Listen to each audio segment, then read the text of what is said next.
You are listening to Journeys with Rebecca Radio with your host, Rebecca Jernigan, your tour guide into discoveries. Coming to you live simulcast from the heart of America to around the globe via the World Wide Web, terrestrial radio, satellite, and podcast. Let's journey together into the realms of the unknown to the known in search of enlightenment, knowledge, and truth.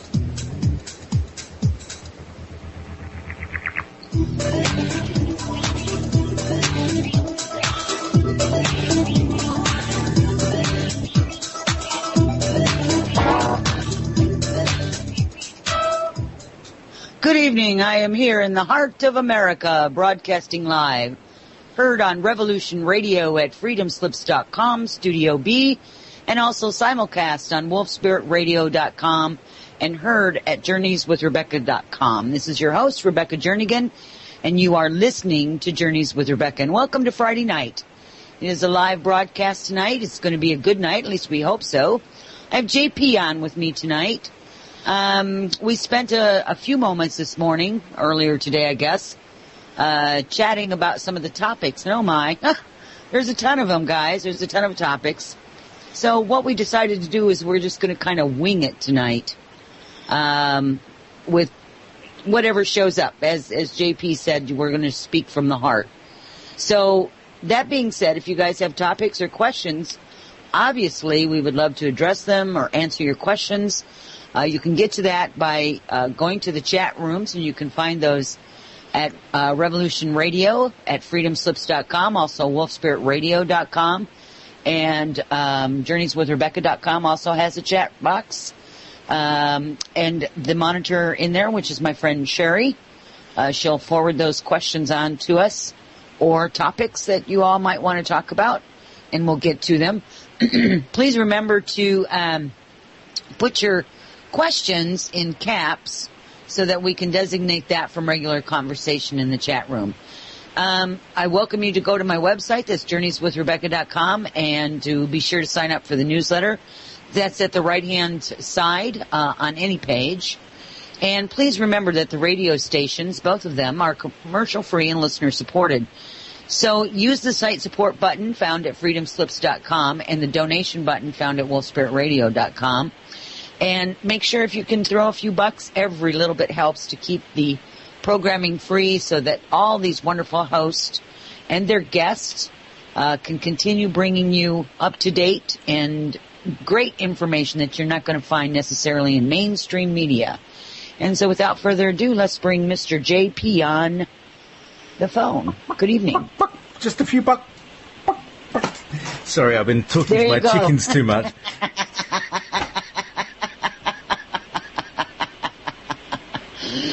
Oh, okay. So anybody say it's a wild ride? Has everyone hung onto their hat? Yeah, I've got onto their seat. I'm holding on to my little perch. I'm really getting into the chicken lifestyle here. I've got two chickens, and I've been protecting them from. Look, there's two hens next door that are bigger than the ones that I've got, and have been attacking them and pecking them, and really hard, blood and stuff, and they muscle in, and they're just a little bit bigger than the ones that I've got. That's how stressed everybody is. That hens are attacking each other, and hens are, it's a chicken war.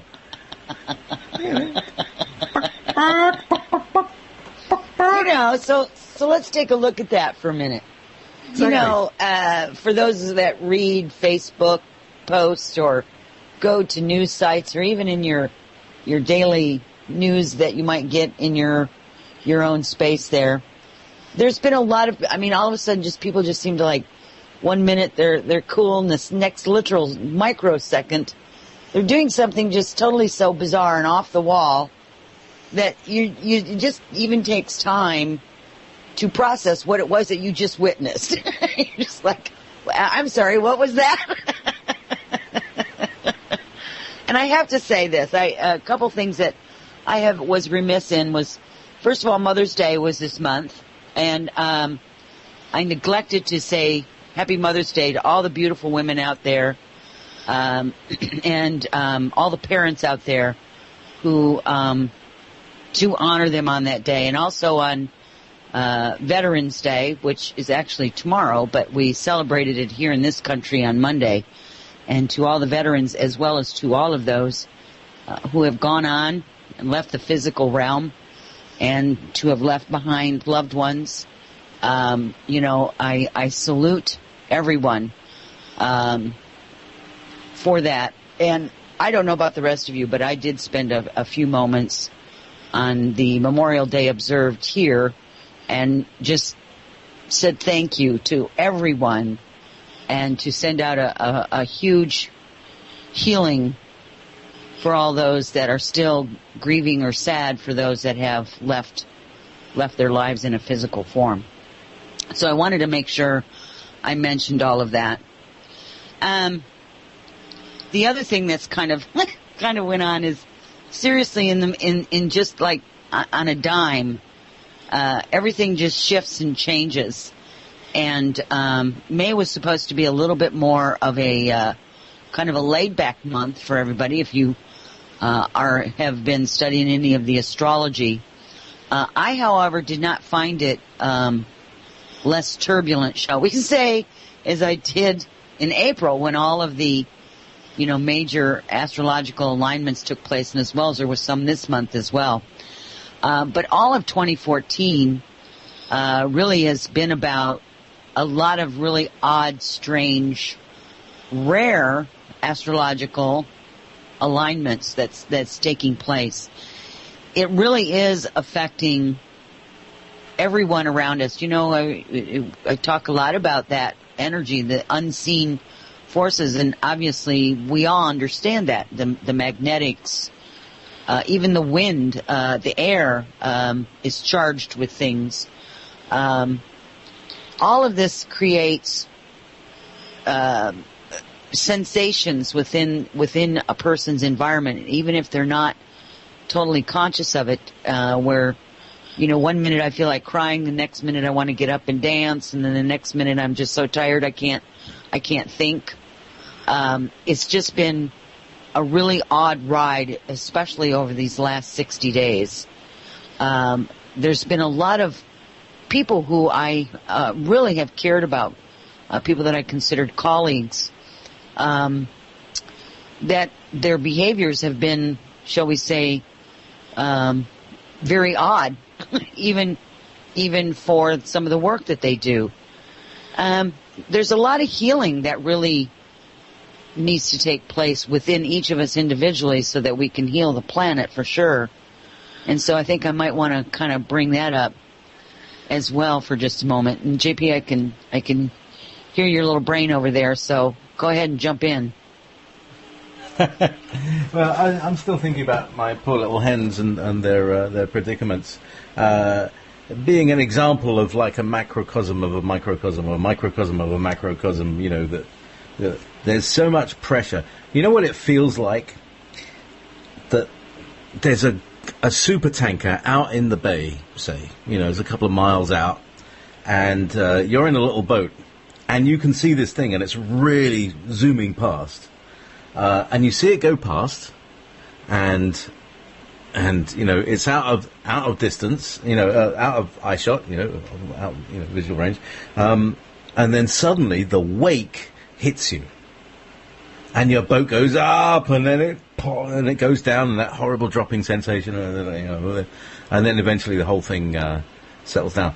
That's what it feels like to me emotionally after these grand crosses and all this alignment. It's like we're experiencing the wake of it rather than the actual thing, because it was happening a little further away. Does that make sense? Yeah, we're not getting the full force of the explosion.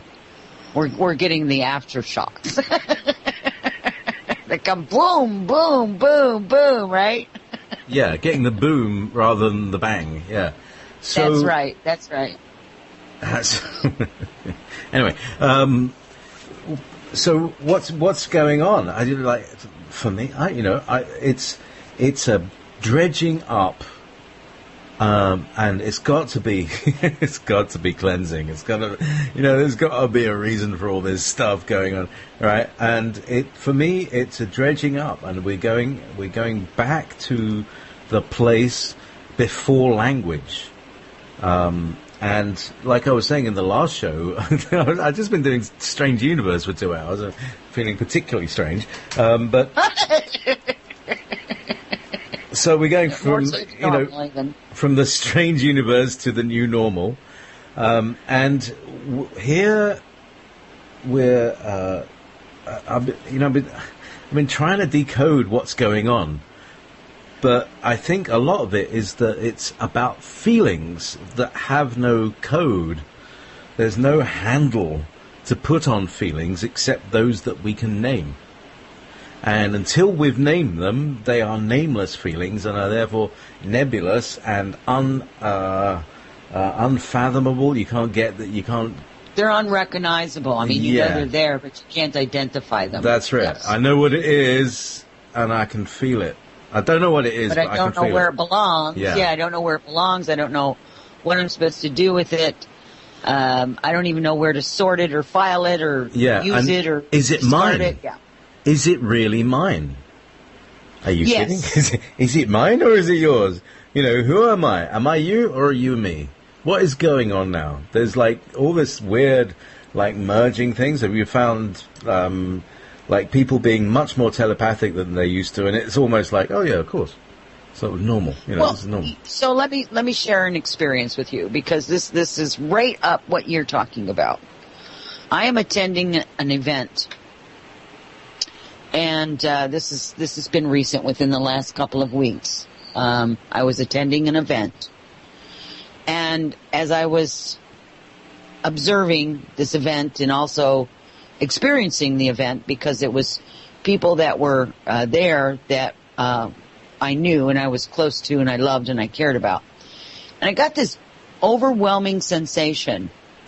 I mean, just absolutely overwhelming, almost crippling sensation. And I will use that word. And I'm not prone to doing stuff like that. Of sadness, of pain, of emotional distraught, and the feeling that I was invisible. And I had to go through this for several hours, because that's how long the event was. And I had to sit there and I had to try to pay attention to what was going on at the event, because it wasn't an unhappy event. It wasn't a funeral or something like that. And, but it was also extremely sad, because again, it's about change. Anytime you're, in something, there's a change that's happening. And there were a lot of things that I had carried around for a few years that had come to the surface. And then I kept looking around going, I wonder who else here is even connected to whatever it is that they're watching or witnessing or experiencing or whatever. What I did notice is that as I was experiencing this, generally speaking, people, they like my energy. So they'll come and sit next to me, or they'll talk to me or smile to me. And I realized that no one was doing that. And I thought, well, gosh, I'm emitting this sadness. So it was, not only was I experiencing this depth of emotion, but I was also observing how everyone else was not observing me, because the feeling I got was, as I looked up, I was like, I'm invisible. Nobody can even see me. It was just the most surreal, bizarre thing. It was just, and I thought, okay, just very odd. So anyway, I get out of the event. I call my friend, and we're chatting on the phone. And I said, something's up. This is what I'm feeling. This is what I just experienced. And it wasn't but, 24 hours later, just a little bit later, that I was speaking with somebody else and telling them what was happening. And they started to share some information with me that made me recognize that on this level that I was experiencing, that I was actually accurate with how I was feeling, because of the people that I was actually at the event, attending the event with. And that was even more surreal, because I was like, man, that is just That was just way too heavy, even for me. It was just, again, it was almost overwhelming, like it almost buckled my knees. And I just had the most difficult time standing and allowing the event to go on without me just leaving. It was such a strength of will that I had to have to get through about 4 hours. It was almost unbearable. It was just mind-blowing. So as I got back and I kind of stepped off, and of course, the rawness of it kind of, fades away, and you can step off of it and you kind of look at it a little better and, put yourself in an observation mode. Some of the things that I recognized that I was paying attention to but didn't really focus on while I was standing there was that people really are very telepathic. They're also very intuitive, even if they don't know that they are. And there's this quantum-like energy that has descended upon this planet. Some people might look at this as the ascension or the vibrational shift or something of that nature, which I'm not so sure it's not. But with that also comes positive and negative vibrations. And they are so intensified. And, here I am. I've been talking about this forever. You got to keep yourself balanced. You got to keep yourself clear. You've got to do that. And then here it is dredging this stuff up that I already thought that I had dealt with. And it just hit me with such a force that it was palpable, not only to me, but I apparently was emitting that to others, even though I was not looking at anyone. I was just trying to keep contained. I was trying to keep it in, just containing it.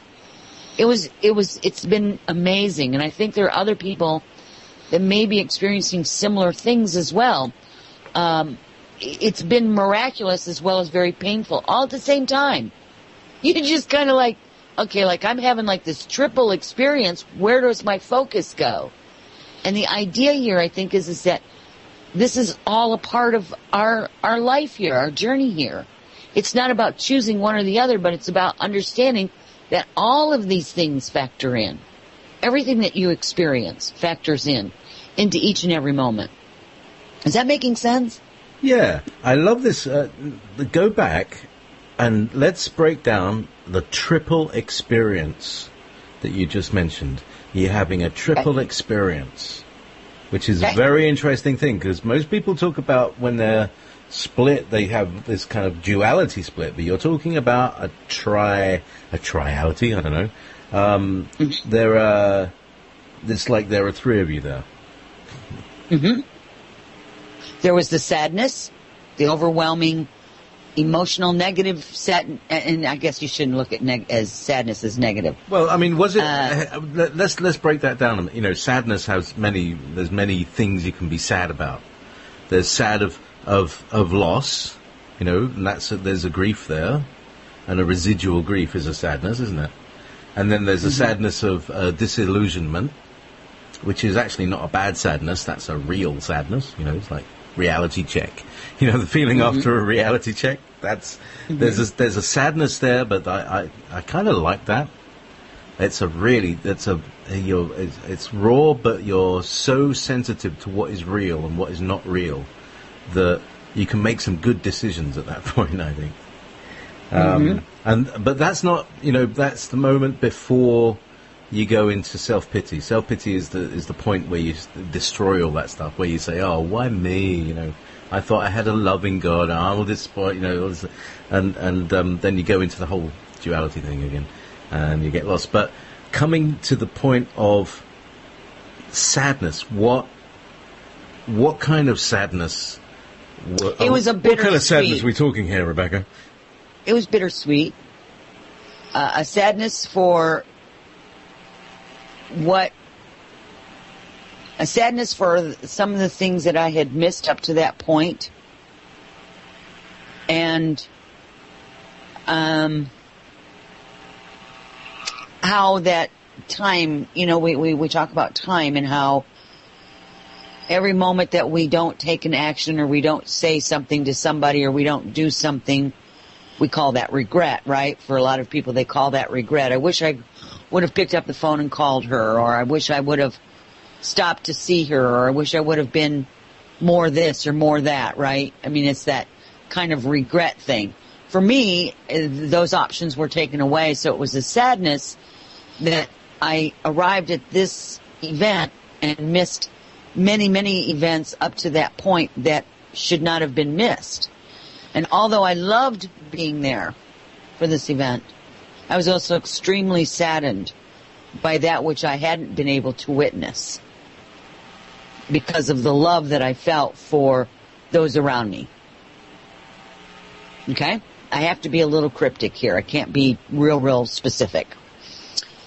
So that was the sadness. It was a bittersweet sadness.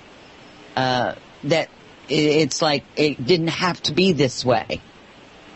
Right? And it doesn't. There's so many times we can make a different and better choice, that we don't have to create pain and suffering for others because of our ego or whatever it is that's, happens to be, driving the boat in the other individual. So there was that kind of a sadness. Does that answer that question for you?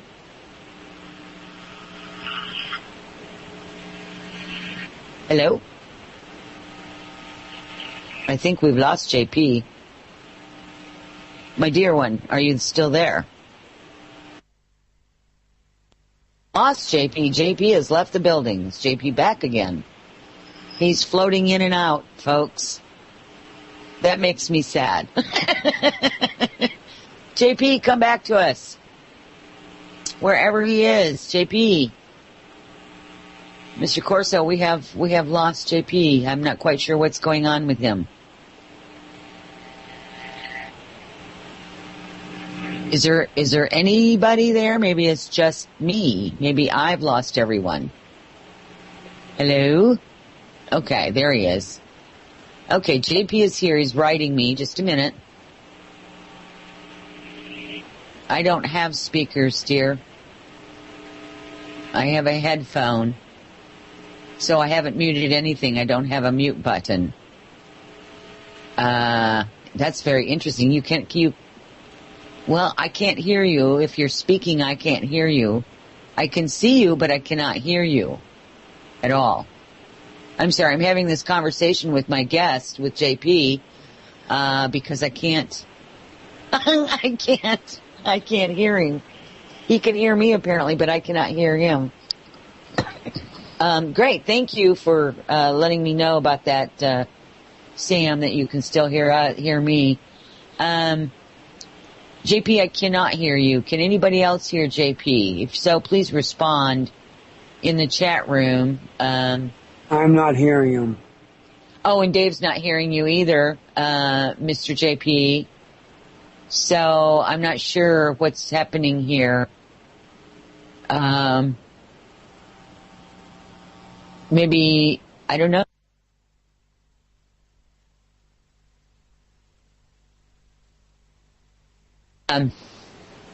Anyway, well, this is what we're talking about, just bizarro stuff.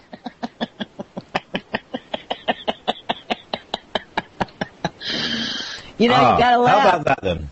There you go. Well, I never.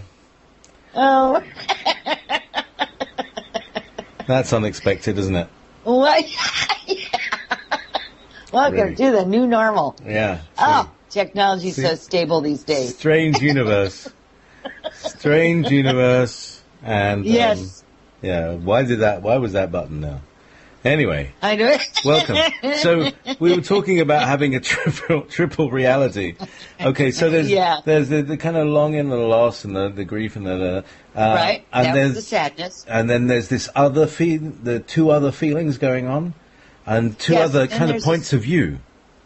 Yes, it's like I am looking at the room, I'm looking at the bigger picture, and I'm realizing that no one sees me. It's like they can't sense me. They can't see me. Something. I'm invisible.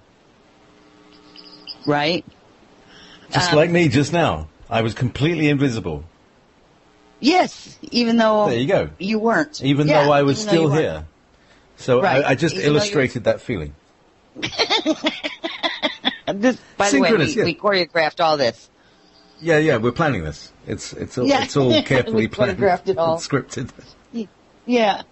And then the other portion of it was more of really paying attention to how others were interacting with each other and how much they actually were sensing what other people were thinking or doing, responding to it mentally. As a point, in fact, one lady, I could actually hear her in my head. It was very odd. And she was making a comment about one of the workers that was at a table, and it wasn't a very nice comment. And so I looked over to see who it was she was actually talking about, right? And the woman, even though she's 40 feet away, and this woman is thinking these thoughts in her head, right? She's not speaking out loud at all. The woman who was the worker behind the table responded accordingly to this woman's thoughts. So I'm watching all of this in sadness, awe, wonder, and I'm like, this is so surreal that it's like I was there and wasn't there. I was feeling, and then other parts of me weren't feeling. It was, listening and hearing and sensing things on different levels. It was bizarre. It's like a Talking Heads song. I guess. I'm on the inside and the outside at the same time. It was just the oddest experience. And like I said, I was in that space for hours. It wasn't just a few minutes. It was just odd. Just really odd. And then after that, everything was so different when I stepped out of the building and, to mosey on with the rest of the day. Everything was different. It was different than what it was when the day started. I mean, it was like, okay, well, I think this is what they call timeline jumping or something, because this scenario and the way this doesn't feel right to me. It felt wrong. The whole thing felt wrong. Of course, then I second guess myself and I think, well, maybe it's just me because I got all these weird emotions and, I've got this other stuff going on. It's really hard to decide how you're supposed to actually look at something like that. How you're supposed to absorb it, and then what forward motion do you take? So what I did was I took each of those instances and I broke them down and dealt with them on an individual basis, because that's the only way I knew how to do it. To put myself back in alignment. And it took me almost 48 hours. I have to say, it took me almost 48 hours to recalibrate. It was odd. So, and are you there? Yeah, there you are. I am okay. still here. And I will always be here. I have always been here. Thank you. Yeah, so, let's just get... I have always been here. Oh my gosh, he's in the strange universe still. I do like a bit of echo now and again. That's my favourite echo. Yeah, it is. Echo number 58. Echo number 58. I'll remember that since I don't have one. One day. If anybody ever gets a mixer to do radio station, you want the Xenix 1622. They're about $200 and they are just perfect because you can do the things that I can do with Cobra and stuff like that. Anyway, that's made by Behringer. They make brilliant stuff. Behringer Electronics. Mm-hmm. Yes, I've had those. Yeah. And when I had my radio station, yep. That's right. So, and it's all reasonably priced, and, if you want to have a radio show, and if anybody wants to put together a radio program or a radio station, I'm very happy to do websites for you. Which is what I've been doing all week, by the way, Rebecca. This is on, as far as all of this, all at the same time is concerned, I've never had so many different experiences that are going on at the same time. You know, it's like yeah. and this is like on an ongoing basis. It's like, you know, none of them are looking like they're going to stop anytime soon. Right. And yet they're still all ongoing, and they're all happening at the same time, and you have to keep shifting your focus, and shifting your focus, and shifting your focus every few minutes. And it's like, actually, you know what it sounds like? Do you remember they were talking about the Yellow Book machine? You know, this whole thing with Bill Brockbrader. That was where he came in. You know, the Yellow Book machine, which is the chronovisor device. Oh, okay. Which is, I think, what it looks like is the machine in contact. There's 3 gimbals spinning against each other.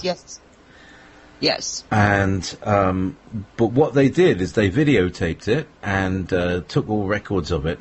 And, but what it would do, it would flip between realities, given their relative amount of probability.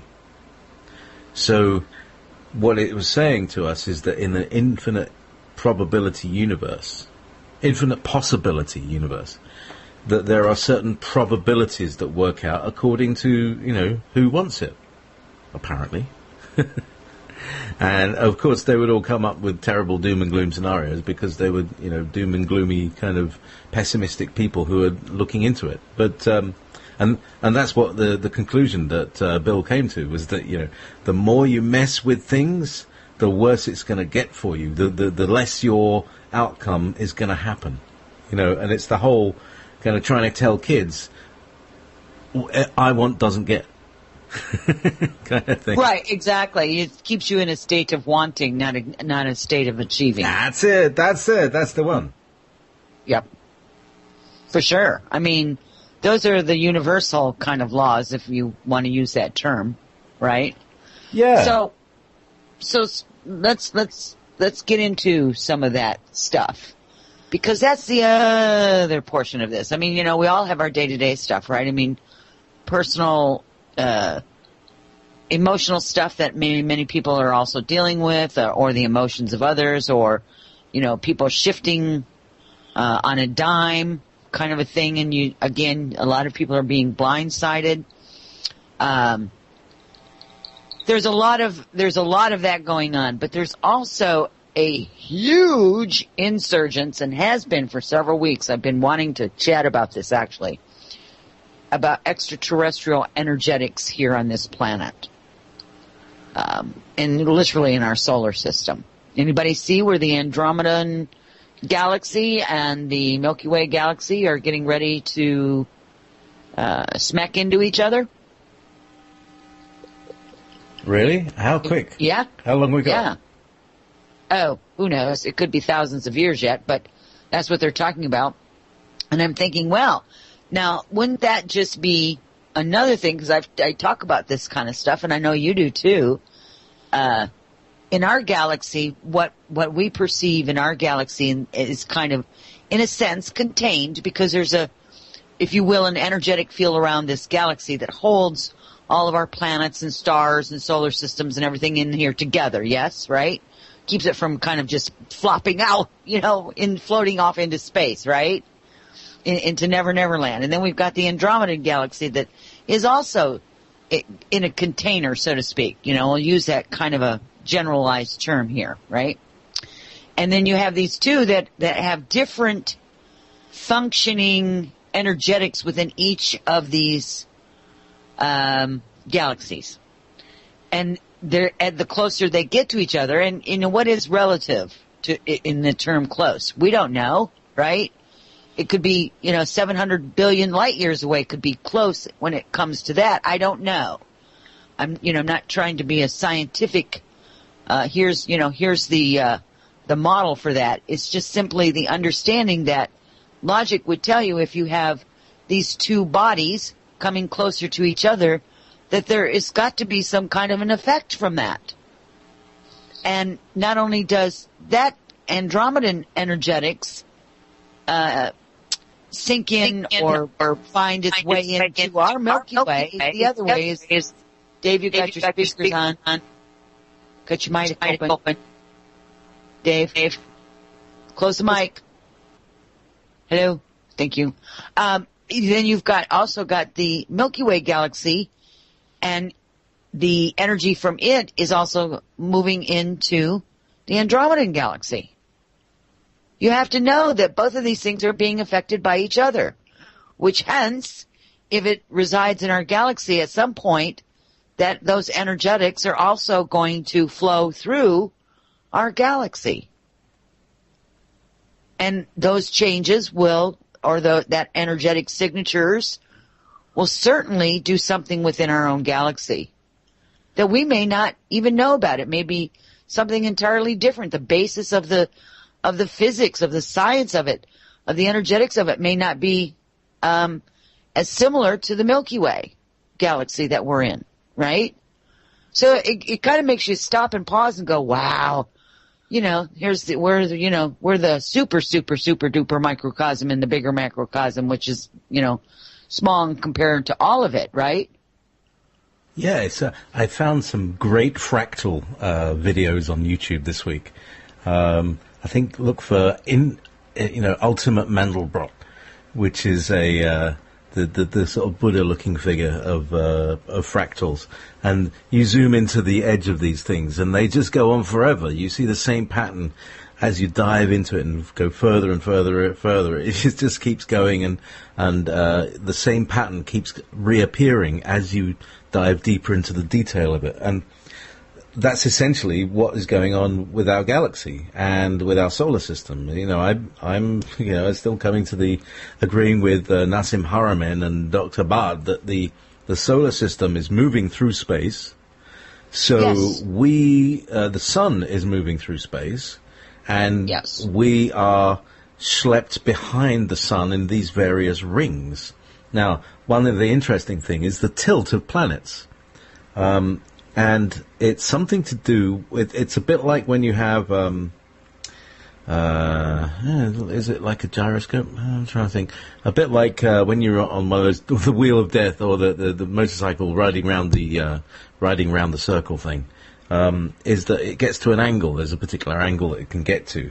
And that's due to the distance away from the sun as it's spiraling through space. So basically the sun is coursing its way through the galaxy, but it's also being schlepped behind some star that is also driving its way through the galaxy, and there are other stars behind it that in its wake, in the ripples that it forms, and that's the orbits of what they are. So, and it just goes on and on and on until you finally get to the middle of the galaxy, which is another thing that is hurtling through space, spewing out this stuff behind it that as it spins round, it turns into a pinwheel-looking thing that is our galaxy, or that is every galaxy. That's what they're doing. They're all whizzing like slow-motion style through something, some medium. And probably they're all whizzing around some other body that is moving through something. Well, how many galaxies out there have we not yet discovered? Well, yeah. I mean, seriously, we don't know. I mean, is space, is there ever an end or an edge to it? I don't know that there is. Right? The thing that we call space. Yeah. Some people say that there is an edge to the hologram. It's just like the Truman Show. Well, that to me is a whole nother conversation, but that's just the way I feel about that. That's, because we can get into the minutiae of it all. But yeah, very, very interesting. So Cosmic Heart said a couple things, and see what you think about this. Is the Andromeda Galaxy our mirror? And the thought is that the Andromedan Galaxy is our higher self or higher choice kind of a thing. What do you think about that? Well, that's a very interesting thing. I mean, are we Are we the lower density expressions of the Andromedans? Are we the lower identity expression of some other light being? Alex,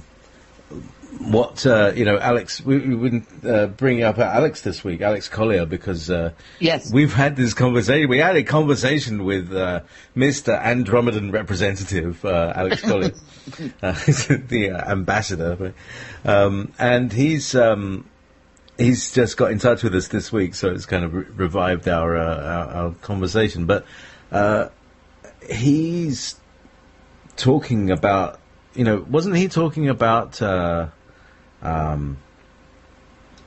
being the lower selves of Andromedans? Like their avatars. We're their avatars. Does he talk about that? I think that was the kind of general stasis of that remark. Yes, I do believe that. I believe that, if I remember. Of course, I've slept since then, since last time we sit down and had a chat with him. So, my feeling would be, and I'm going to let you get back to yours, is that you make a very good point that maybe, we are of a lower density in the Milky, or the Andromeda galaxy is that of a higher frequency, if you will, or what have you. So in effect, I don't know that it could be an exact mirror, because a mirror would reflect exactly back what you're looking into, right? So if it's of a higher frequency or vibration, then it couldn't be a mirror, but it could be a place to look into. Look up to, as you would, just as an expression, not that you look up to anything, right? It's because in space, I don't know if there is such a thing as up, down, left, or right. It's just there. So I'll say this, is that when I first got into my metaphysical studies, I was in my 20s. One of the things that I kept hearing was about Andromeda, and I didn't even know what or who or it, or didn't even know what Andromeda meant. I had to look it up. But I kept getting this message, and I know that when I first learned how to channel verbally, is that the being, the entity that was actually coming through was not the Elohim to begin with. I don't know if I ever told you this story. It was actually an Andromedan.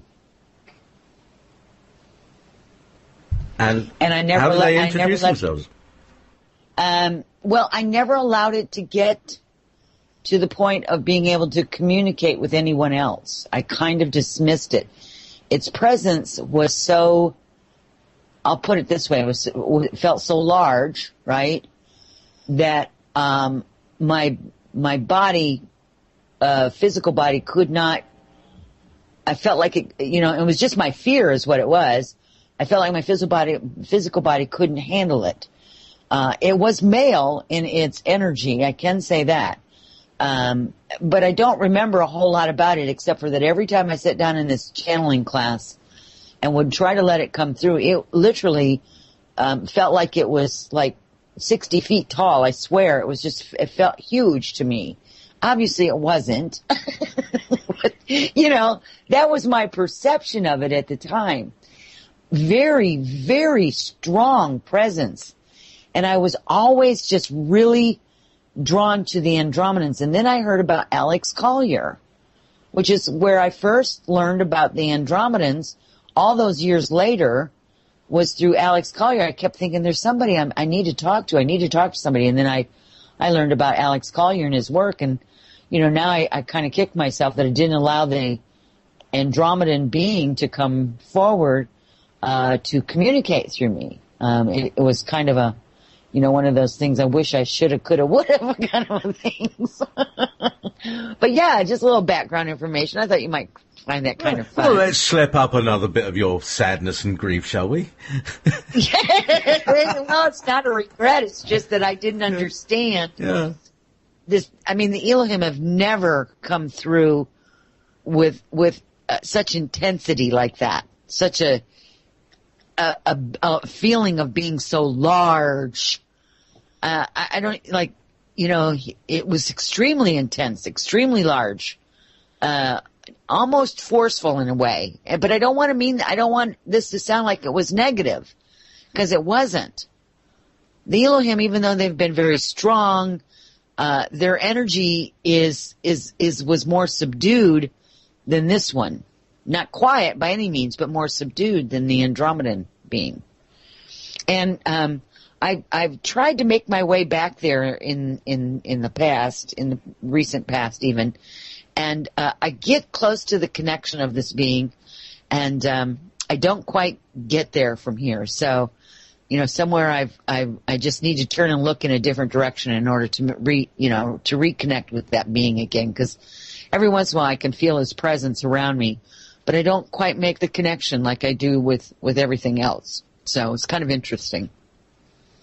Interesting. So we're experiencing all these multiple realities. So one of this week's multiple realities is that all three of the websites that I run for myself and my band died. The company went out of business. And so I needed to recreate all my websites, and I've put them all on one place on my cloud server, and it's been a real learning curve. And I've created 3 sort of copies of all the other websites, and they're sitting on my own server. So I've had a big learning curve about that, about how to do all this name server business. Whoops, sorry, a name server business. I'm apologizing to my shelf there, by the way. I'll run into a while ago. I'm sorry. I'm so English. Oh, sorry. I apologize to inanimate objects. Yes, yes.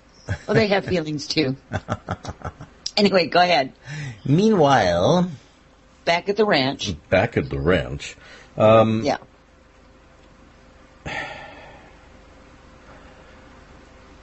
Yep. Nope, it's gone. Where was I? I'm not sure where you were at. Yeah. Maybe I was going nowhere, and maybe we should go. Oh yeah, that's right. So I was doing the websites, and so that's been a major part of this week. But I've also had to be planting vegetables and planning for the near future, and digging gardens, and pulling out weeds and all of that kind of really mundane. I'm sorry? Playing in the dirt. Sticking my hands in the dirt, getting grounded. Yep, I love it. I have too. I did that myself this week.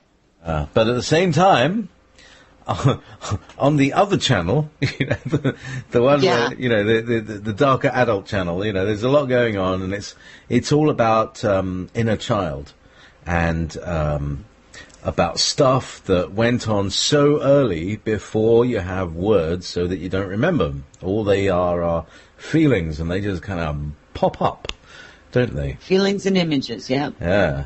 Well, I don't get any images. I just get these feelings, and it's really, really early stuff.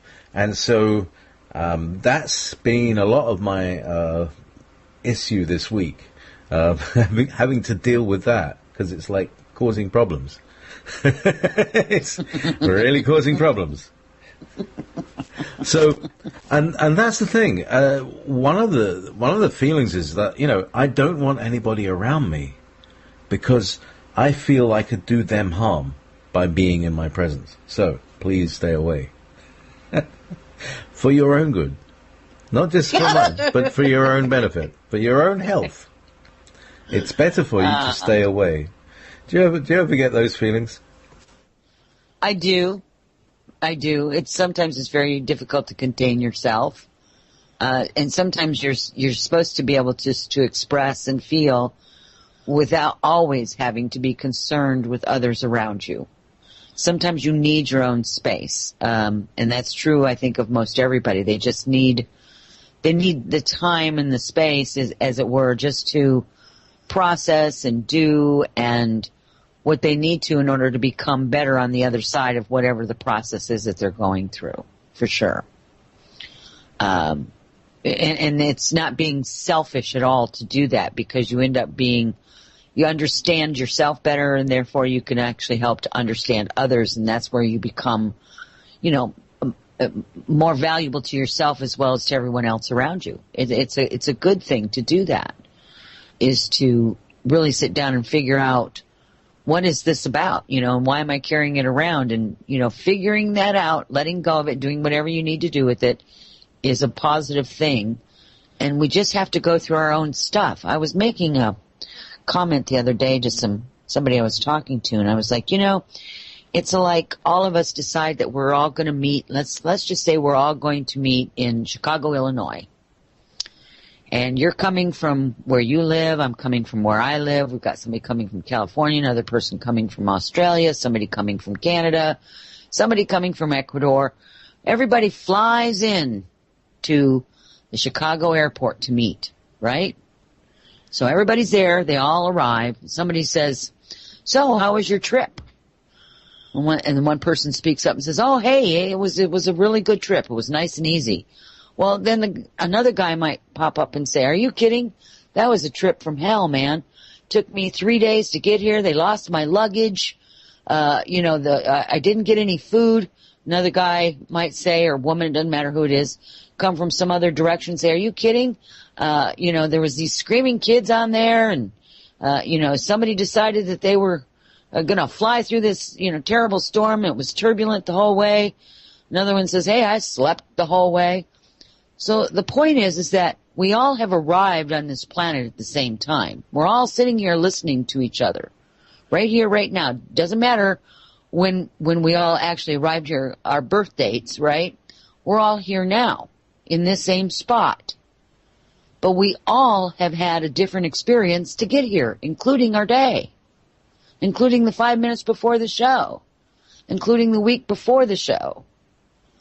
So that's what makes this such an extraordinary thing, is to think when a group of people get together, they're in the same place, so to speak, right, at the same time, but everybody's point of origin is different. Totally different. Their experience is different. They're different. But yet, here we are. We all arrive at this same spot, and we're all sitting here having this conversation together. A whole load of bungee hooks, all strapped from different places. So we're all very different. We're all very unique. Don't you just love it? Yeah. Well, it's rather than having uniform, it makes it multi-threaded, multicolored. Yes. Multidimensional. Very multidimensional. So you posted something here in the chat box. Yeah, Did you shall I read that? it out? This is from Yes. Justice of the Peace, who is another JP. So, I love that. So I wonder who that is. So I envision round table councils of Y's 13 for everybody. I1 equals 13. I squared equals 13 times 13. 13 squared is 169. 2197, etc. 13s. So basically you're talking about councils of 13s that spread out. Each 13 is a representative of another council of 13, and so on throughout the whole structure. I wonder if it's possible that there are different numbers you can use, and there's probably different configurations. What do you think, Rebecca? Well, I think that's interesting that the Council of Wise, I love that expression, Council of Wise 13 for everyone. For those who seek, they'll find. First of all, that's how I would answer that portion of it. As far as the numbers, I think that just about anything is possible. And it could very well be feasible, but when I first became aware of different things going on around me, one of the things that I heard was the Council of 13, and I actually went and spoke with the Council of 13, my Council of 13, and then through the years, I've had other councils. I've had a Council of 7 I've spoken with. I've had several other councils of 13, some that were 12, some that were 11. So probably a dozen or more different councils. They all seem to be representative of, for me personally, they were all representative of higher information, of knowledge. Some had a lot to offer. Others were just kind of observers. I call them, and this name will sound familiar to some of you, the Watchers. As a matter of fact, one group announced themselves as that, and I was like, I kept feeling like somebody was looking at me. I looked up, and here's these beings staring at me, and I said, "And you are whom?" And they said, "We are the Watchers." And so I asked them a bunch of questions. I said, "Well, we can't interact. We're just simply here to relay information. That's all we're here to do. We watch, we observe, we take notes. That's it." So I think that this particular thing here is very feasible. Oh my goodness, I actually have a break. That's cool. Yeah, I'm amazed. JP? I know. JP and the rest of you, don't go away. We'll be back in the second hour with more of Journeys with Rebecca. Stay with us, please.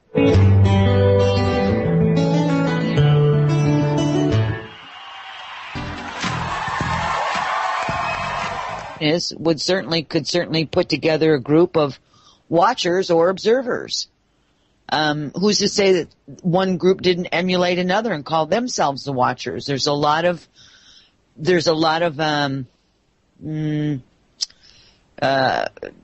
stealing of identities going on everywhere. I am, right? And who's to say who's the original Watchers? I don't know about you, but I'm not there, so I can't really say for sure. How about you?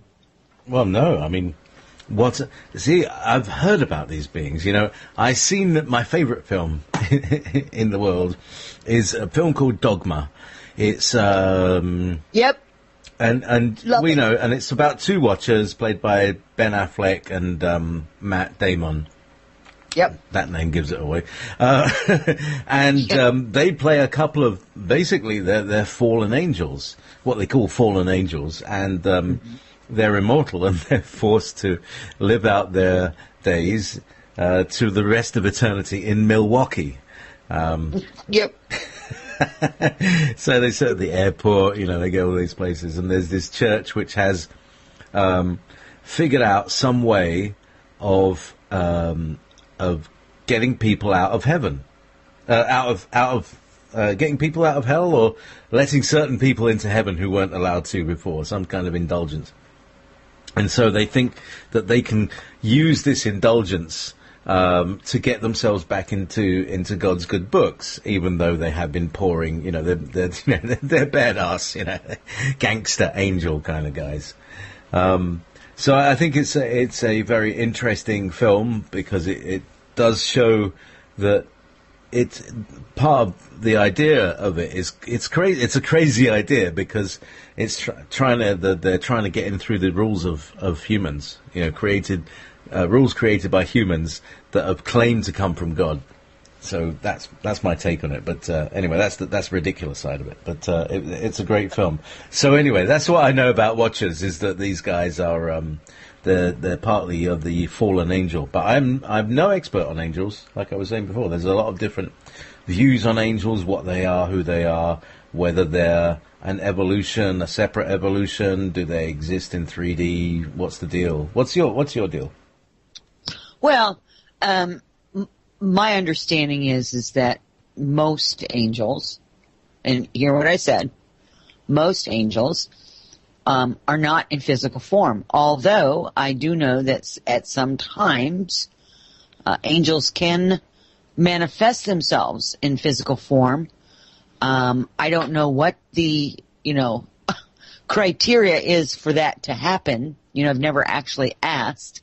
How did you get to be in physical form? I didn't think that was possible. But I do believe that angels actually exist. I believe that there are many types or races, if you will, of angels. They're no different than humans in that sense that they would all have a job. I mean, that was one of the things that I was told many, many, many years ago, that angels have jobs. Your guardian angel, as an example, would not be one of those that would, more than likely would not be one of those that would manifest itself. It's kind of like, my understanding is that when you're born, you have, angelic presence, that kind of walks you through, from the point of non-physical into physicality.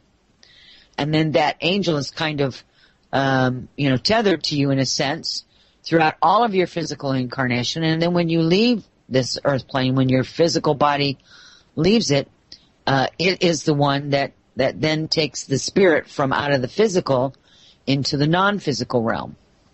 So, that's why I call it the guardian angels, because it literally watches over you. It's not a watcher. Watches over you. It's that voice of good reason, that speaks with you. Some people would even say it can be the thing that develops your intuition if you learn to listen to that quiet little voice, those nudgings, those inklings. That's for your betterment.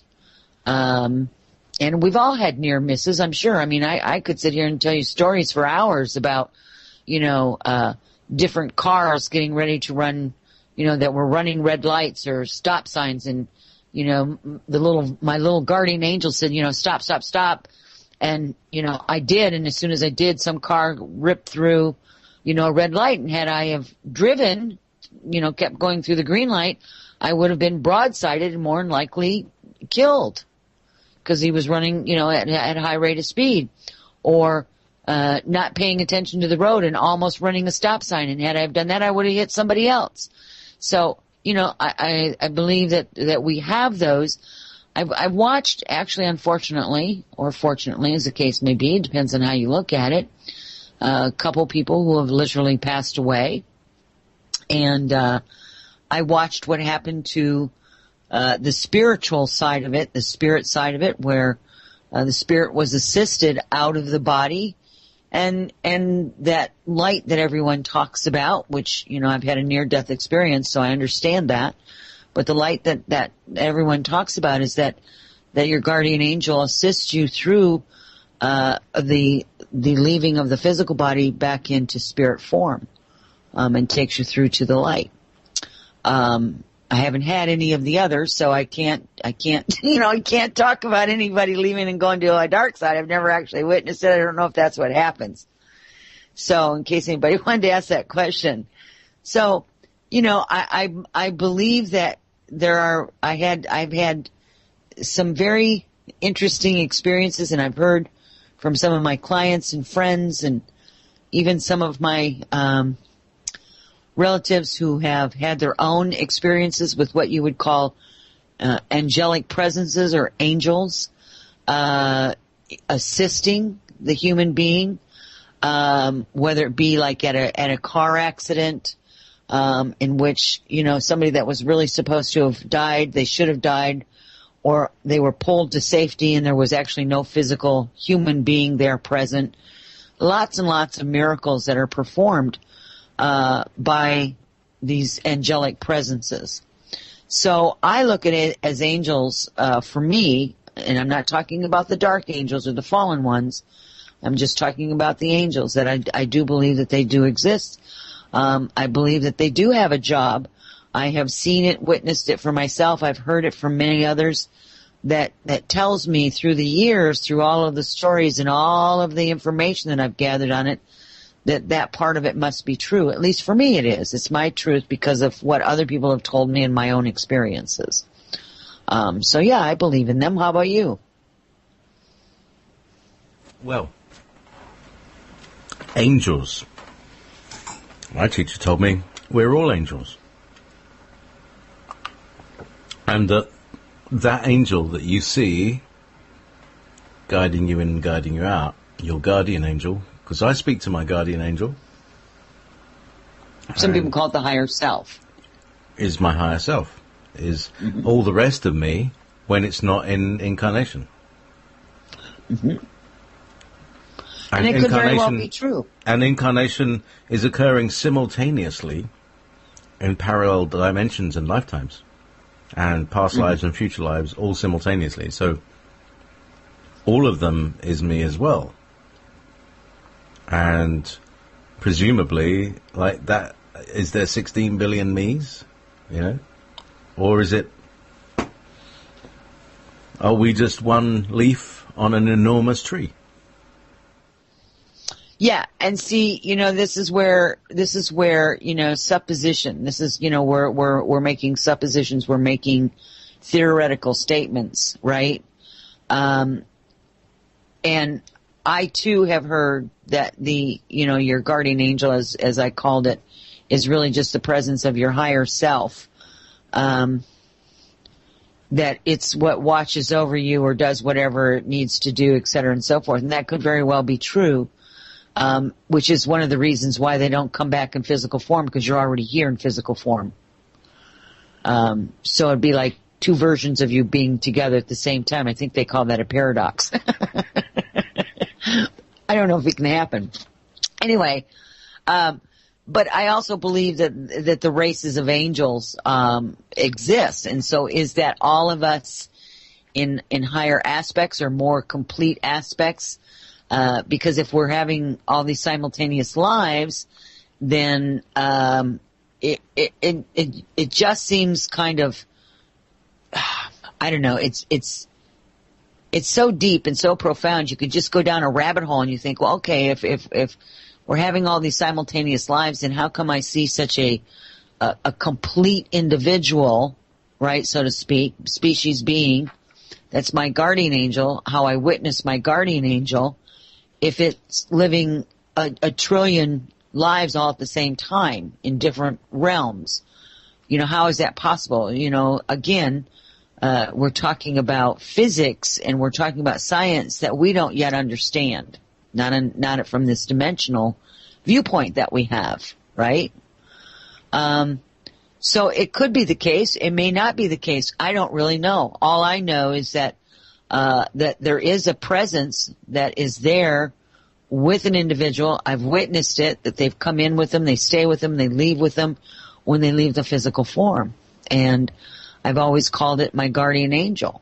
Again, the voice of reason, because I have spoken with what you would call my higher self, and to me they feel separate from each other. They're connected, but yet they're separate. They're very different expressions, energetically speaking. Does that make sense? Yeah. Well, here's back to the three things. I have this show on Sunday that I produce, which is Frank Jordan's Healing and Meditations. And yes.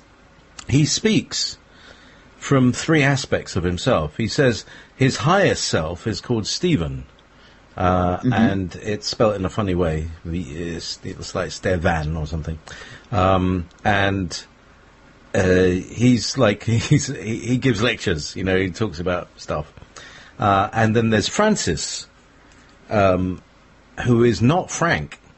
Frank is his cowboy. He says Frank is the cowboy. And then Francis is the healer. And so we could say that that Stephen is his monad. That's in my parlance, and you can say it how you'd say it, but in my parlance, Stephen would be his monad force. The Francis would be his soul energy, the second ray, and the Frank would be the cowboy, the personality energy. So how would you put those three? And when you look at your experience that you were talking about the other day of the triple experience, could you relate those to those? Can you see what I mean? There's like one. I do. I understand exactly what you're saying. Yeah.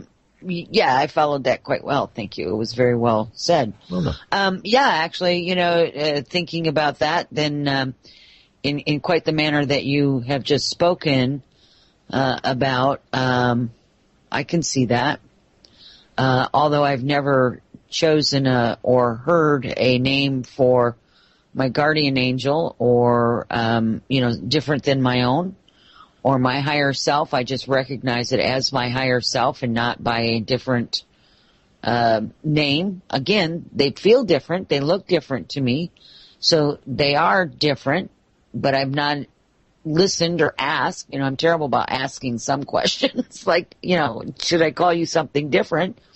And they've never given that information because that's not something that personally for myself makes a difference to me, what you call yourself, because I sense what things are. I sense whether, I know you, I don't know you, this is not best. This has got, my antennas up, whatever the case may be. I simply go on vibrations and what it looks like and feels like and how I sense it. And then there is me, and I have said that before. I said, this is just me talking, which is me, Rebecca that's talking here right in the moment. So, I do realize that there's these 3 steps, but there's also a 4th thing out there that I look at and that I know I'm also connected with. And that is my group. And the group is my Elohim. I do know, that this is something that I'm a part of. On whatever level I don't know, all I know is that they're a part of who I am. It's not just beings that I'm channeling or that send messages through me or that I can hear communicate with me, that they're kind of a part of who I am in a sense.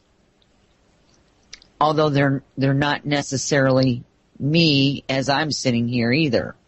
Very difficult to explain that.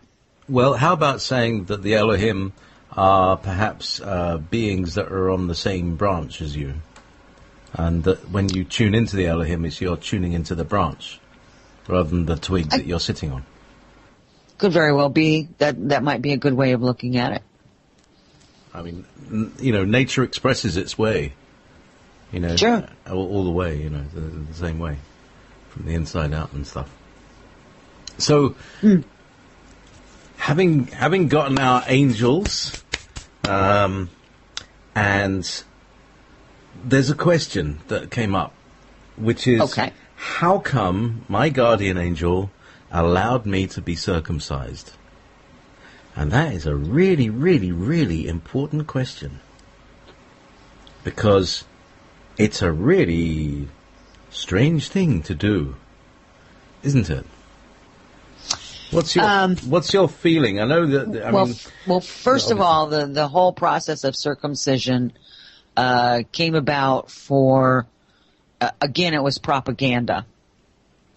Propaganda that has gone on for so long now on this planet that it's pretty much the established practice, such as the established practice is that once a baby is born in 3 months, they get vaccinated, and then they get vaccinated again in a year. It's an established practice. It's something that is done because you don't think twice about it. And because the agreement was with the person that's born into a certain family, there's an agreement that whatever those experiences are, that's what that person is going to choose to experience. And that's part of the parents' decision, normally speaking, to have that procedure done. Whether it be when they're first born or sometimes they're a little bit older when they do that, et cetera, and so forth. And it really is the agreement that you'll have that experience. And what happens is that we get older and we realize, we go, wow, I realize that this thing happened because it was part of the status quo doesn't make it right. It's not a correct thing to do. And then it's now about re-educating the people about what that procedure is, whether we're talking about circumcision or anything else, right? That we are here to help assist and change the status quo, because just because it's accepted practice doesn't make it good for everyone. There's some people that will still, opt to have it, and there'll be some that won't. But they need to be educated. And maybe that's part of this process, is to educate them on whether to do that or to not do that. Like the accepted practice here in the United States is, if you are going to birth a baby, you're almost forced to go to a hospital to have that baby. And then that baby has all of these things that it does to it when it's born that you don't have a choice at. You can talk until you're blue in the face, but the established practices is this is what they do, and it's actually quite harmful to the newborn. The birth process itself has become non-sacred in many instances, especially if you're having that baby in a hospital in a clinical setting, because birth is hardly clinical, right? Same thing with circumcision. So the guardian angel is not there to make choices for the parents. That when you're newborn, unless you had that agreement beforehand that you come in and said, well, this is just, barbaric practice or whatever it is, send a message to my parents down there before I get there that I don't want this done, right? I don't know what this person's agreement was, but generally speaking, that's what happens. It's an agreement that this is what they're going to experience.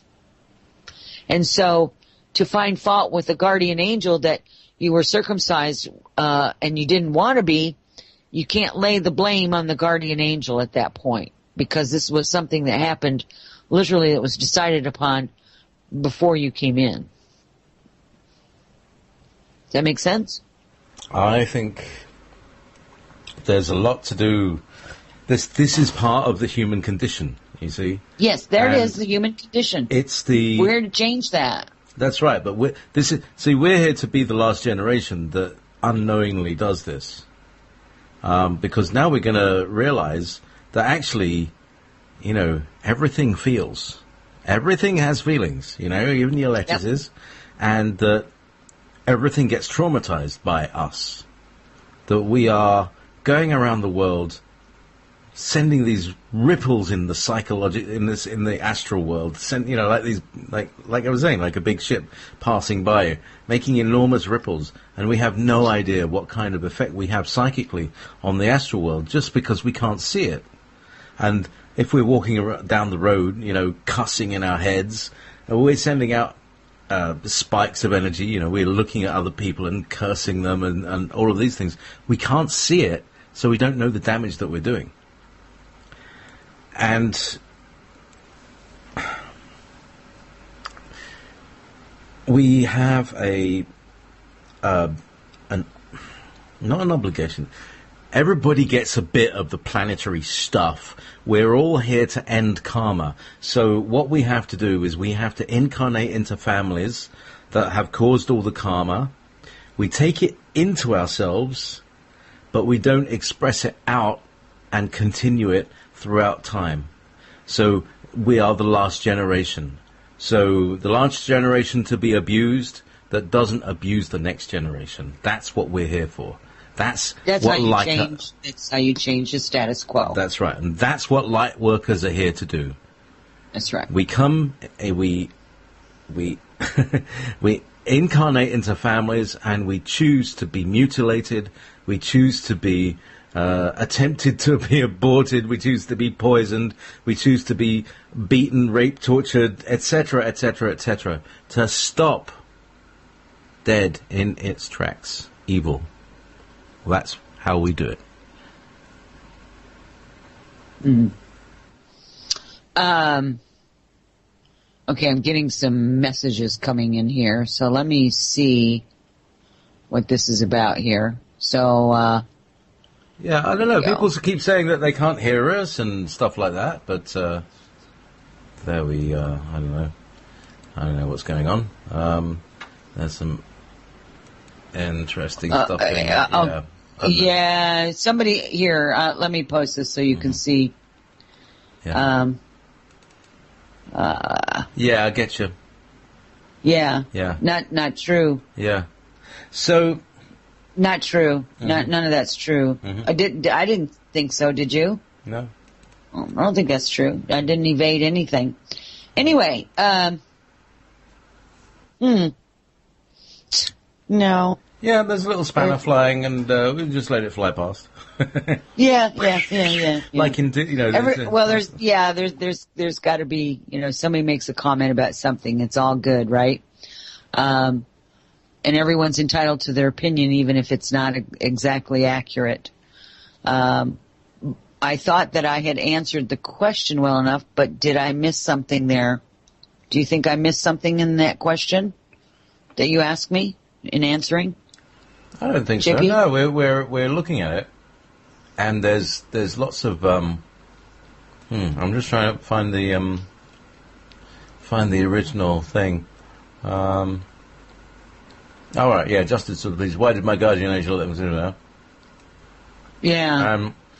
And I said, perhaps they saved you from being a circumcised female, which well, they do that in different countries. Yeah, so they do that in different countries, but for different reasons. The status quo on both of those, uncircumcision for male and female, are for different reasons. Supposedly as to why they started these practices. But the thing is, and the most important thing is that it's trauma that is applied to an extremely sensitive, wide open, but without words.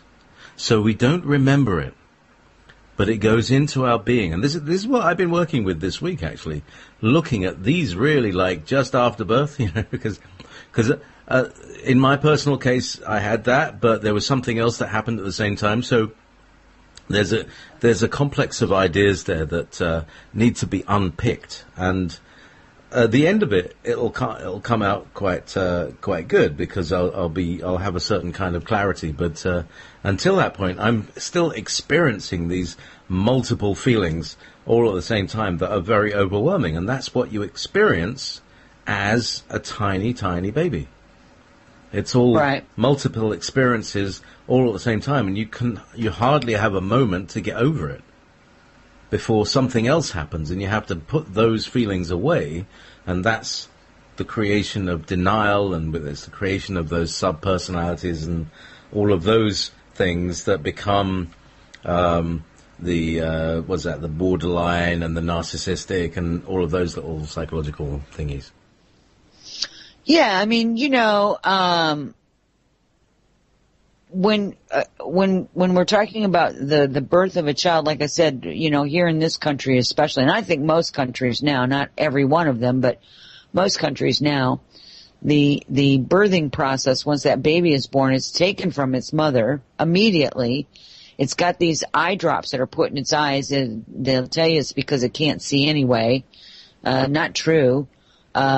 And again, the first thing they do is take the baby from you immediately, right? Because they clean it up, they do all these things, but it's not exactly the process that they should have been doing. I mean, it's a very barbaric practice, and there's a lot of people out there that have a lot of information on this childbirthing thing, and that gets down into the whole thing of the circumcision and all of that. That's all part of these rituals that are, placed upon human beings. And like you said, we are here to change that, to, educate and to make sure that this doesn't happen as much as we possibly can for in the future. And, does it work? Not always, but that's what we're trying to, right? If we break the cycle within our own family, we break that karmic issue with them, and so it becomes different. Because then we're not passing along that cycle of whatever it is, abuse, torment, whatever, right? We're breaking the cycle. So, it's easy enough to blame,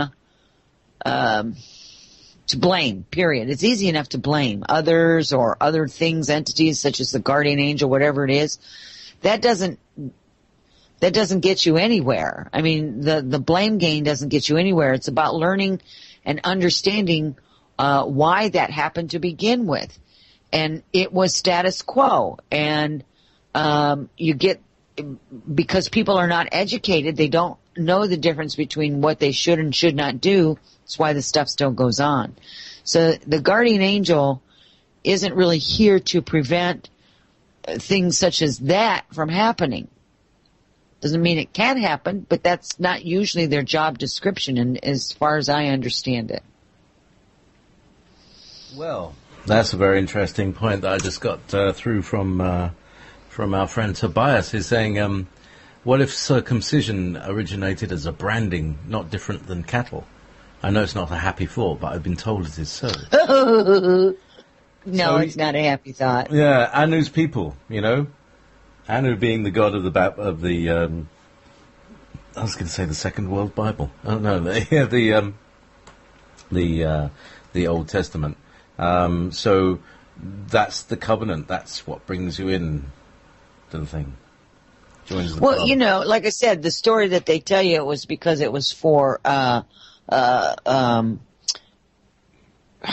cleanliness, right? That's the story they tell you. That's the story. But what was the original story? You may very well be right. It could be a branding thing. Is it a positive or negative when it was done? Who knows? I mean, you know, there are all kinds of practices done on this planet that represent something to the people who are doing it, or to that, you know, to the race or the cultural group that are continuing certain practices. So, he could very well be right, Tobias. You could very, very well be right. And that wouldn't surprise me in the least. Not in the least. Well, so, go ahead. You know, but the thing is, it's a trauma, and it's the trauma that we don't have the capacity to properly process at the time. We have no idea why they did this. This is supposed to be people who love, you know, I'm expecting love here. They keep saying this, you know, they keep kind of, you know, I get these mixed signals. You know, all these things that happen to us that form our perception of the world and the way, our behavior, the way we respond to the world is all part of the programming that goes on that causes us to move away from our feelings. It's like, okay, well, you know, that's just a thing, you know, it doesn't matter, keeps you clean, don't worry about it. But, you know, forever there's this feeling that, yeah, there's something missing. Really. You know, it really does. And I have to say that my son, it didn't happen. You know, screw that. We're not doing that. So, as you say, you know, it's got to stop somewhere. So that's where it stops, and it stopped at my generation. So, well, and that was a very good thing. That was a very good thing, and I commend you on that. Vaccinations too. Yeah, we didn't let him get jagged by anything. He's the healthiest guy in the world. You know, he's really strong and excellent. Well, he's a lovely, lovely young man, JP, that's for sure. And so, you know, there's something to be said about that. You know, there's a lot of scare tactics and fear-mongering on this planet. And I think, you know, my biggest lesson here, you know, in a very kind of 3D way was before I make, you know, any choices or decision, I need to do some research, you know, because you only know what you're told until you're old enough to figure out that there are other avenues of information, that there are other places for information. Because certainly, now see, we're going to get into the school systems and, you know, the way everything's set up. And to me, that's just about as barbaric as they come. You talk about turning people into nice little sheeple. That's what your institution of your schooling does for you. You know, and that's what they call them, as an institution.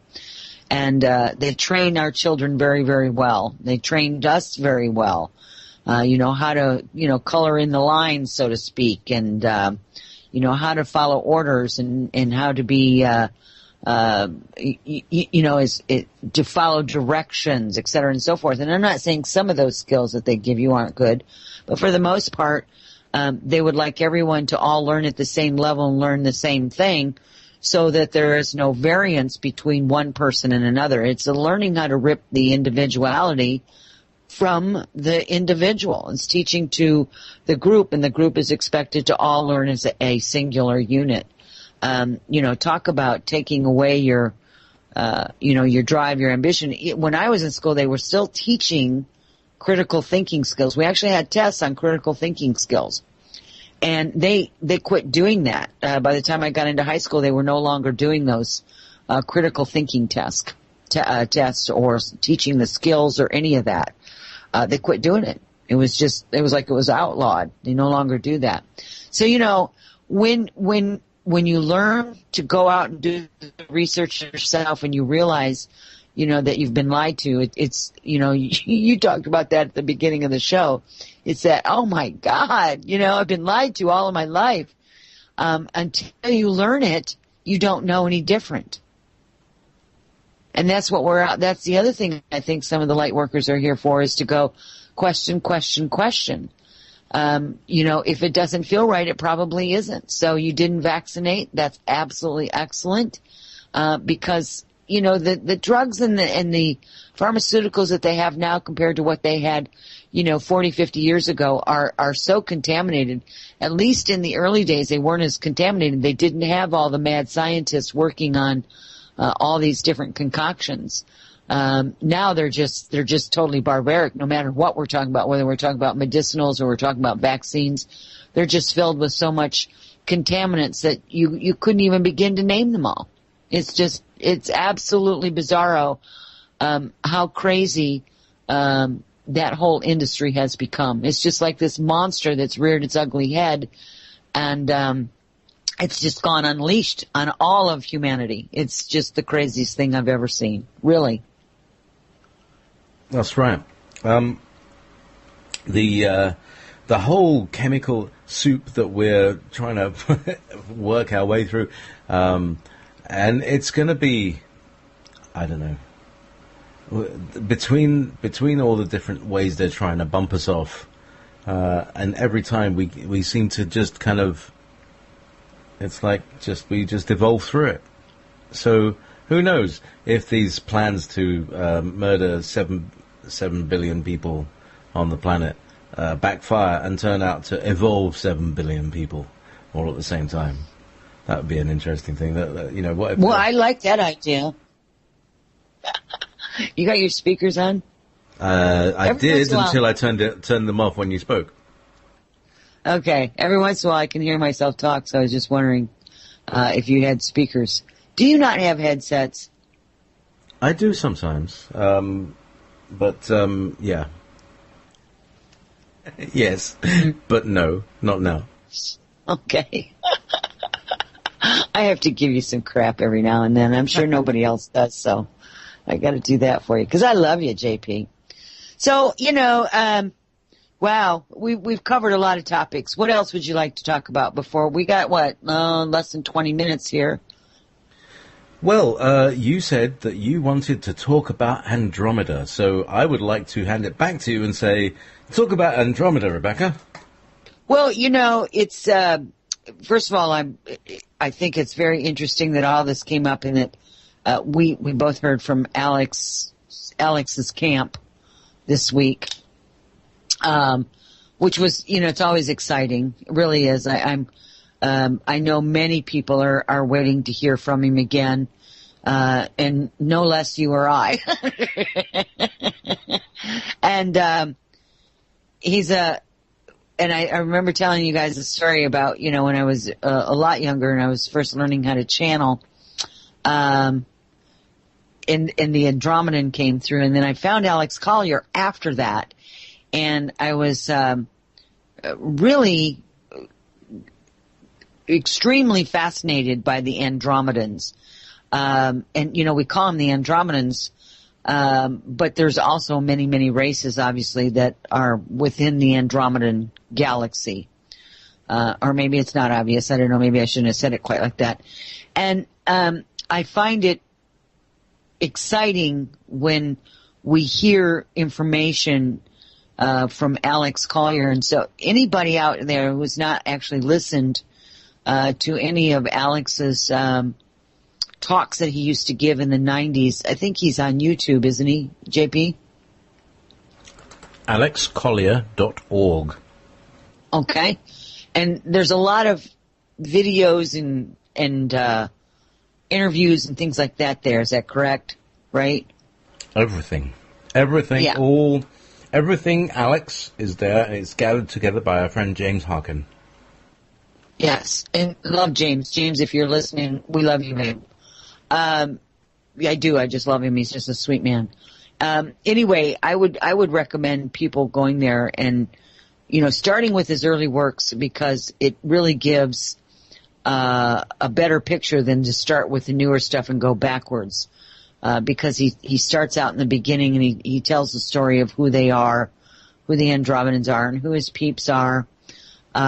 He alludes to a lot of information. If you know what it is that you're listening for, you're going to realize that he has a huge amount of information that he doesn't even have time to talk about, really.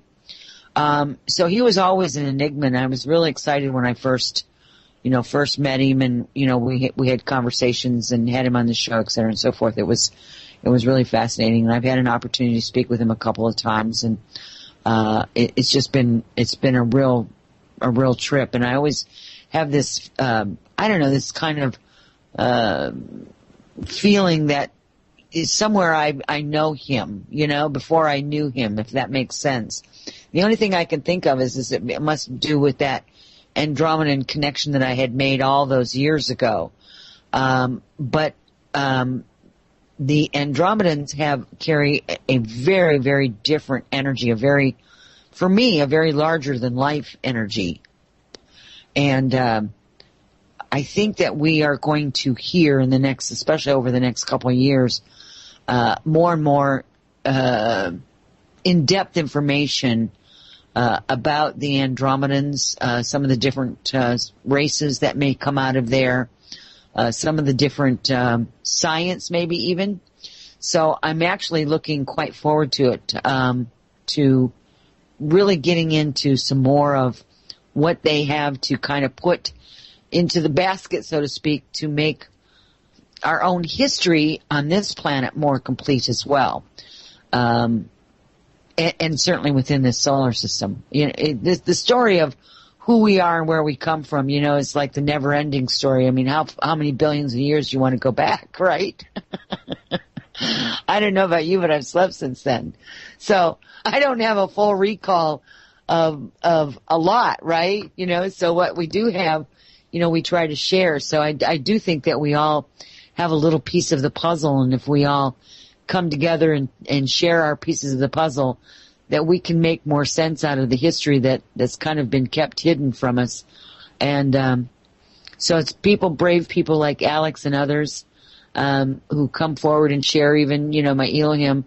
They've been really big on the construct lately, too, so I'll have to do a show on the construct one of these nights. I've been taking a few notes here and there of some points that they've made that I found quite interesting, and I'm kind of doing a little bit of research on what it is that they've been sharing. So I'd like to bring that forward one night here over the next few months and see where that takes us. But this whole idea, getting back to the very beginning of the show, where we were talking about the duality and the triplicity of experiences, is about the quantum, so to speak, for lack of a better term, energies that are here on this planet. We talked about the new energies. Welcome to the new normal. The new normal is really all about these energies that are present here that haven't been present, not in the same exact way, because as you say, we're kind of hurtling through space. So we're kind of in a new space than we ever have been, even though there may be some similarities in our past. And these new places that we're going, we have different alignments coming in, and so it does change up what those energies kind of do when they kind of all converge and bounce in and out of the Earth plane. I think we're also going to see an awful lot of, I didn't mean this to be a prediction show at all. But they want me to say this. I think we're going to also see a lot more on the extraterrestrial contact this year, big time. I think we're going to see it a lot big time this year. There's going to be some quote unquote secrets. Oh yeah, and Dave, Mr. Corso sent us a link. I sent you a link earlier today about the pyramids. They appear to be glass pyramids that they've actually found down in the Bermuda Triangle, right? Right. This is an interesting thing, isn't it? I think so. Because it ties into the conversation that we had with Alex. It's about 18 months ago now. It's more than that. It was like way back in 2012 or something that we did these interviews that have never been published. Isn't it? It's like really long time ago. And they've been sort of sitting there.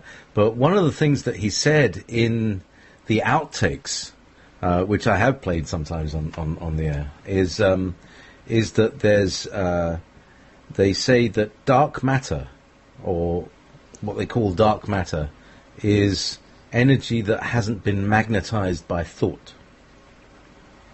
So isn't that interesting? Interesting. So your thoughts really do matter. I've talked about that before, too. You got to be careful of your thoughts. They do have energy, right? You said that in the beginning of the show. You said, you walk around, you spew all this, you're having all these dark thoughts. Well, it spews out all this energy. Did you see the kid that made this grid out of crystals and a amethyst? What did he do with those crystals? He made a grid. With the dark matter. Oh yeah, what a beautiful little kid he was. So 8 years old. And he was like, "How do you know this?" The crystal told me. This is the best bit. He said on every crystal there is a button. You find the button, you press the button, and you put it up to your ear, and it starts talking to you, and you can start talking to it. Isn't that an interesting little data factet? Piece of information, as you got it.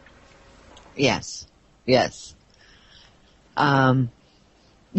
it's fascinating. I mean, there's just so many things. The other thing that happened this week in science was they did an experiment, and we're going to get back to those the glass pyramids here in a second. They did an experiment where science actually froze light. They suspended it. So they slowed it right down. Yep, where it was almost non-moving. And held it there. In a containment field. That has a lot of repercussions. Because lots and lots of repercussions. If I can turn back time. Yeah, there you go. Talk about time traveling. Yes. Interesting. So yeah, because you talked about the time machine, right, earlier, in that movie Contact. The Looking Glass, yeah. Yeah, the Looking Glass, right. So back to these pyramids. There was some thought that they were supposed to be older than the Giza pyramids, and they're bigger than the Giza pyramids. I don't know if any of this is true. I'm just saying this is what was said. I don't know that. I haven't been able to research it to figure out whether or not any of this is accurate or not. But these glass-like pyramids was said to have short-circuited. Isn't that what you said, Alex said? Yep. He said that the ground changed. You got negative ground, positive ground? Yep. Is that it changed from negative to positive, and that it short-circuited and blew out the land underneath it, made a big hole, and the whole thing collapsed into the hole. So what caused it to short-circuit? What was the event? It was something to do with some people were wanting to hold on to something. And it's like, I don't know who that was. I wonder if it's anything to do with us and we have anything to do with that. Makes you wonder, doesn't it? Because one of my old visions that's never went away is it shows all of these points of power, and most of them are pyramids, all through the globe, that need to be activated. And you can activate them not by necessarily exposing them and bringing them up out of whatever, earth or water that they're under, or rediscovering it. You just have to find them through the energetic patterns or signals, and you can send energy to it if you're strong enough mentally to do that, right? That you can begin to reactivate it. It's also going to help to rediscover some of these old pyramids that have been overgrown. They know there's that one in China that, they don't even talk about it. They just let the grass grow up over it, so it just looks like this mound, large mound. Well, it's a pyramid. And so I think that's also fascinating, the fact that the capstone is missing off of the Giza pyramid. I mean, all of these things, when you start connecting the dots with all these pyramids and the different kinds of pyramids there are, what their function was, is quite fascinating. It has a lot of potential for pulling in some historical information on this planet that's been hidden from humanity for ages and ages and ages and ages. But I find that rather fascinating that they found these two down there in the Bermuda Triangle, and it wouldn't surprise me if they didn't go, if they weren't able to find some other ones in other bodies of water as well. Some they may not because of the depth of which they are, but I just think that's just totally fascinating. I just love that. Well, it ties back to what I was talking about 2 hours ago with Patrick, who called into the show, and we were talking about the landmass of the Earth. There are basically 200 feet down, there is a larger, more expansive coastline all around the world. And it's full of civilizations. So what it's saying is that there is more water on the Earth than there used to be. And yes. My opinion is that comes from Maldek, and we were talking about the destruction of Maldek and who destroyed Maldek and where all the water is coming from. Mm-hmm. And the other part of it was there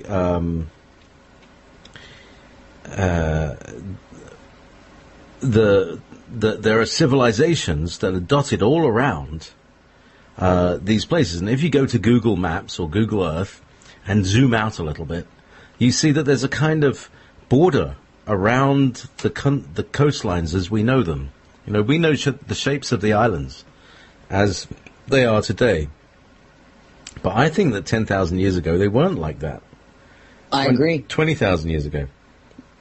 The sea level was much lower. And it's not because of ice. It's not because there was a great big stack of ice in the Arctic. I think that's just erroneous thinking. There may be some kind of current that's going on, but it doesn't explain where all that seawater came from, where all the salt come from, stuff like that. I believe it comes from outer space. I believe it comes from melted down asteroids that are the remnant of a big water planet that was destroyed, leaving a Kuiper belt full of asteroids, and which are basically lumps of ice and bits of rock and bits of destroyed planet. What do you think? My hand is raised. I agree. I agree. And as a matter of fact, I was just watching a program on that the other night when they were talking about all these islands and how they've sunk because the sea level came up, and you kind of go, and why is that? There's never any explanation, right? They just tell you, this is what happened. Everything, raised up, the sea level raised up. And I do know that there's places on this planet where there was water, and there isn't any anymore either.